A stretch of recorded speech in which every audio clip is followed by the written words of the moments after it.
Hello mga kakwento, isa na namang kwento na may kwenta. Ikukwento ko lang naman sa inyo, i-share ko yung buhay natin, di ba? Life is a journey. Kaya might us live it well, di ba?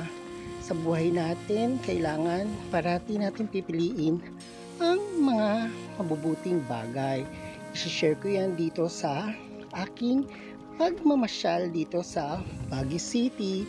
Kaya mag-subscribe na kayo dito sa Alexandra YouTube channel para parati kayong updated sa aking mga ganap. Kaya please subscribe to my YouTube channel. So, yun nga, life is a journey, live it well. Minsan nasa atin talaga ang mga choices, pero minsan hindi natin kontrolado ang mga bagay-bagay. Hindi ba't parati tayong magdarasal para bigyan tayo ng gabay ng poong may kapal? Ang ating buhay ay isang paglalakbay dahil minsan lang naman tayo maglalakbay sa mundong ito. Walang second round. Kung baga gawin na natin ng makabuluhan, ng maayos, ng maligaya, at kapakipakinabang sa ating sarili, sa ating pamilya, sa ating kapwa. Parati nating lalakbayin ang buhay na ito. Pero syempre, kahit gaano kakatalino, gaano kakayaman, o kung ano man ang estado mo sa buhay na ito, hindi natin kontrolado ang buhay. Kung hindi natin gagabayan ng ating pagdarasal, parati tayong gagabayan ng ating Panginoon dahil hindi natin kontrolado ang buhay natin dito sa mundo. Parati nating pipiliin ang nagagandang bagay sa ating paglalakbay. Sa buhay na ito, parati nating pipiliin. Parati, para diba sabi nga nila, smooth sailing life.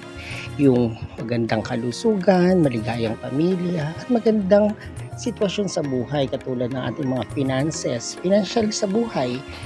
Parati nating pipiliin magpakabuti.